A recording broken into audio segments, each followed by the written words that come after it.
Hello, gentlemen. Welcome to another Pallavi Market Research video. Today, I'm going to be describing why tokenization equals dollarization. And if you stick around to the end of this video, you're going to understand the macroeconomy better than we're not going to name names. But anyway, I tweeted this a while ago. Dear crypto, stop saying the US dollar isn't backed by anything. It's closer to being backed by everything than nothing. There's a lot of people in the crypto space right now, and there has been for many years, as you can see, this is from 2022, right? Who continue to say that the US dollar is worth nothing, right? But guys, this is incredibly wrong. And if you're going to understand, let's just keep going. BlackRock has already stated that the next technological revolution is the tokenization of every financial asset. And why does that matter? Because when assets are digitized and tokenized, they are going to have liquidity pools, and those liquidity pools are going to be denominated in central bank digital currencies.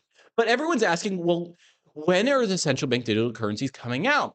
And it's so obvious, and it's happening in all of our faces, but it already exists, right? It already is here. It is USDC.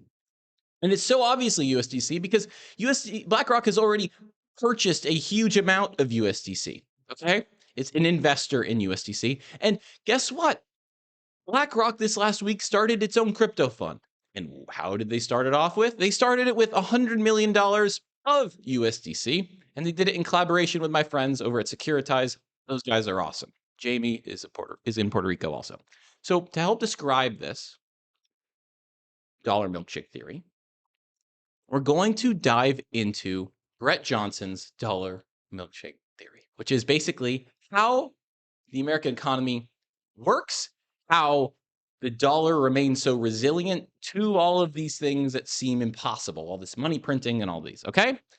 So we're going to talk about this movie, right? So it's an analogy from this movie, There Will Be Blood, right? And if you haven't seen it, I highly recommend it. But basically, the dollar milkshake theory describes that despite a significant amount of debt and the printing of money by the Fed, the US dollar will continue to remain strong and even appreciate in value relative to other currencies. Johnson describes the global economy as a giant milkshake, okay? And the US dollar as the straw through which all the world's capital is sucked into assets based in the United States. So all of the liquidity in the world is in this giant milkshake. The US dollar is a straw, and the straw sucks up all the liquidity and puts it back into US denominated assets, dollar denominated assets. Okay. And this happens because of all of this soft power we have with US treasuries and the trust that we have, because ultimately, when investors seek safety, they don't go to gold, they don't go to all these things, they go to the United States of America, they go to dollar denominated assets. So to loop this back to the movie and why this is relevant to that, Plainview in this scene is talking to his competitor, right? And this competitor of his is trying to pitch him on buying this land, okay? And he's been like tempting him, and he's been trying to buy this land forever. But over time, Plainview here on the right, he bought up all the land around him, right? And he was able to extract all the oil that was underneath his land, the competitor's land, because he had all the land around it. And obviously, oil reserves don't abide by the same laws that property laws do. Like, they don't abide by the same border lines and all these things, right? So he already has the oil or the liquidity that was under his land. Yes, I just pulled off a triple entendre there. And so the world economy is designed the same way. Anything and everything that has value in financial terms is inextricably tied to the US dollar. So what does that mean? It means that, like, if you think about anything with financial value, you can think of it as having a like a cord. Like, you know how, like, when you're a kid you have that cord that's tied to your belly button, right? Every financial asset has that, and that cord is this straw thing, right? It's the US dollar. Okay? The US dollar extracts all value from everything. Okay?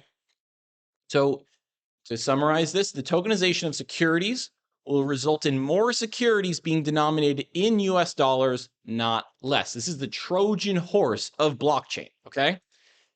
And it's really important to understand, guys, that this is not because people are being forced into this. This is because this is where the demand is. When Venezuelans, we've already done this experiment, guys. When Venezuelans have their currency collapse, they don't go to blockchains and to buy Bitcoin, guys. They buy stable coins. And they don't just buy stable coins, they buy US dollar stable coins.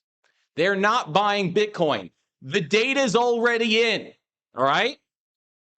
So that isn't to say that the Bitcoin isn't going to go up crazily in value. So I'm not saying anything like that. But ultimately, this is all because the Federal Reserve has become not only the lender of last resort, but also the buyer of last resort. We all know, if we took like an Econ 101 class, right, that the Federal Reserve is the lender of last resort. It will lend money to all the banks if all the banks fail, right? But not only that, it's become the buyer of last resort. Through quantitative easing, it is now normal for the Federal Reserve to buy securities, to buy stocks. Okay?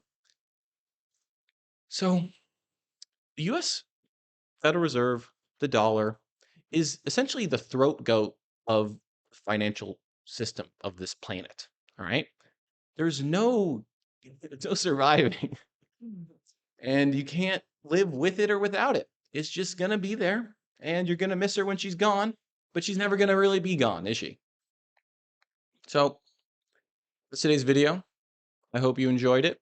I hope you now understand that this is the biggest opportunity of your time, kids. If you can create companies that take advantage of this moment where assets are migrating from the physical world to the digital world, where securities are becoming tokenized, okay? If you can build those bridges, those services, the software, all these things, right? That actually lead to those outcomes and provide that value proposition to those companies and to those assets and to those securities, you're going to make tens of millions, if not hundreds of millions of dollars. This is the gold rush. It's not speculating on the altcoin market. It's building these businesses. Okay? I hope that's clear. I hope that wasn't too convoluted and emotional. This is an important video. Like I said, if you understand the concepts I'm touching on here, you're gonna really have a nice edge with evaluating your opportunities in your entrepreneurial journey and in your speculations that you're seeing in the marketplace. This is not financial advice. This is another Palavi market research video. We'll see you tomorrow.